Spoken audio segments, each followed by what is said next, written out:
Sam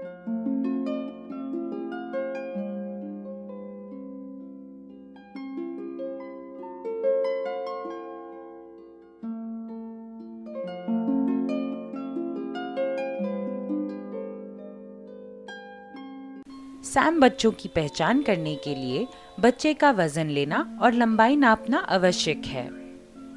बच्चे की लंबाई और वजन नापने के बाद बच्चे की लंबाई के लिए वजन की तुलना रेफरेंस स्टैंडर्ड चार्ट से करनी चाहिए, जिससे उस बच्चे का एसटी स्कोर पता चल सके।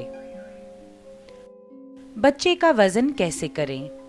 बच्चे के आने के बाद जितनी जल्दी हो सके वजन लें। यदि अडल्ट डिजिटल मशीन का उपयोग करके वजन ले रहे हैं तो टेड वजन करने की सुविधा होनी चाहिए। तोलने वाली मशीन को स्टैंडर्ड वजन के बाद जैसे 500 ग्राम, 1 किलोग्राम, 2 किलोग्राम और 5 किलोग्राम द्वारा जांचना चाहिए, जिससे मशीन की त्रुटियों से बचा जा सके। बच्चे के आने के बाद जितनी जल्दी हो सके वजन लें। बच्चे के कपड़े निकाल दें, लेकिन स्केल पर ले जाने तक बच्चे को गर्म रखने के लिए कपड़े या कंबल से ढक कर रखें। बच्चे के तापमान को कम होने से बचाने के लिए स्केल पैन में एक कपड़ा डाल दें। पैन में कपड़ा डालने के बाद वजन स्केल को 0 पर कर दें, टेयर बटन दबाकर। बच्चे को धीरे से पैन में रखें। बच्चे के शांत होने तथा वजन के स्थिर होने का इंतजार करें। 0.01 किलोग्राम के पास का वजन नापें या जितनी सटीकता से संभव हो वजन लें और तुरंत लिख लें। तुरंत बच्चे को कपड़े में लपेट दें। लंबाई या ऊंचाई नापना। बच्चे की उम्र और खड़े होने की क्षमता के अनुसार बच्चे की लंबाई या ऊंचाई नापनी चाहिए। अगर एक बच्चा 2 वर्ष से कम उम्र का है तो लेटाकर लंबाई नापें। अगर बच्चा 2 वर्ष या उससे अधिक उम्र का है और खड़ा हो सकता है तो उसे खड़ा करके उसकी ऊंचाई नापें। अगर बच्चा 2 वर्ष से कम उम्र का है और लंबाई नापने के लिए लेट नहीं रहा है तो उसे खड़ा करके उसकी ऊंचाई नापें और 0.7 सेंटीमीटर जोड़कर लंबाई में बदल दें।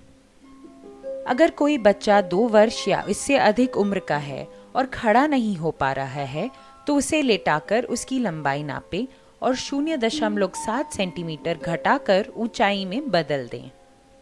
लंबाई कैसे नापें? लंबाई का नाप एक विशेष यंत्र द्वारा किया जाता है जिसे इन्फेंटोमीटर कहते हैं, जिसमें सिर की तरफ एक हेडबोर्ड होता है और पैर की तरफ एक सरकने वाला फुट पीस होता है। एक स्थिर तथा बराबर मेज पर नापने वाला बोर्ड रखें। बोर्ड से चिपकने से बच्चे को बचाने के लिए एक पतला कपड़ा या नरम कागज से बोर्ड को ढक दें। अगर बच्चा नग्न होगा तो नाप सबसे सटीक होगा। अगर बच्चा परेशान या हाइपोथर्मिक है तो उसे कपड़ा पहने रहने दें, किंतु यह सुनिश्चित करें कि वे नापने में बाधक न बने। सदैव जूते तथा मोजे खोल दें, चोटी भी खोल दें तथा बालों में लगाने वाले क्लिप आदि को भी निकाल दें अगर उनके कारण सिर को सही स्थिति में रखने में परेशानी आ रही हो। नापने के बोर्ड पर बच्चे को इस तरह लेटाएं कि उसकी पीठ बोर्ड की तरफ हो। सिर को सहारा देकर हेड बोर्ड के विपरीत रखें। सिर को इस स्थिति में रखें कि सिर का ऊपरी भाग बालों को दबाते हुए हेड बोर्ड से सटा हो। दोनों हाथों से सिर को इस प्रकार पकड़ें और सीधा करें कि आंखें सीधी ऊपर देखें और दृष्टि की रेखा बोर्ड से समकोण बनाती हो। दूसरे व्यक्ति को नापने वाले बोर्ड के साथ खड़े रहना चाहिए। बच्चे के पैरों को सहारा दें। धीरे लेकिन मजबूती से घुटनों पर एक हाथ रखकर दबाव डालें। पैरों के तलवे फुट पीस पर सीधे होने चाहिए। अगर बच्चा तलवों को सिकोड़ता है और फुट पीस को तलवों से लगाने नहीं देता तो तलवों को धीरे से सहलाएं और बच्चा जब तलवों को सीधा करता है तो फुट पीस सरकाकर सटा दें। अंतिम 0.1 सेंटीमीटर तक की लंबाई लें और केस रिकॉर्डिंग फॉर्म पर तुरंत लिख लें।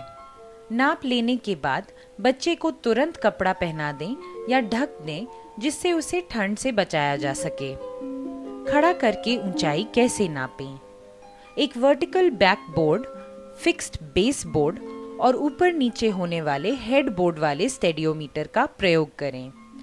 सही नाप के लिए बच्चे के बाल में कुछ भी लगा है तो उसे निकाल दें। साथ ही मोजे व जूते भी निकाल दें।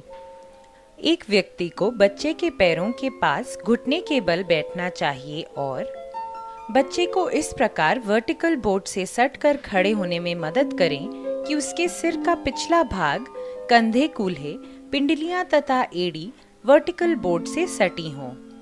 पैर सीधे और एड़ियां सपाट रखने के लिए बच्चे के घुटनों और एड़ियों को पकड़ें।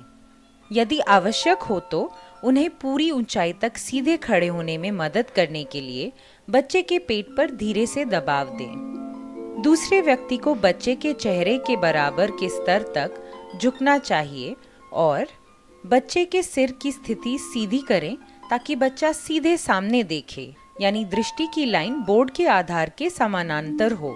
बच्चे की ठोड़ी पर अंगूठे और तर्जनी उंगली को रखें।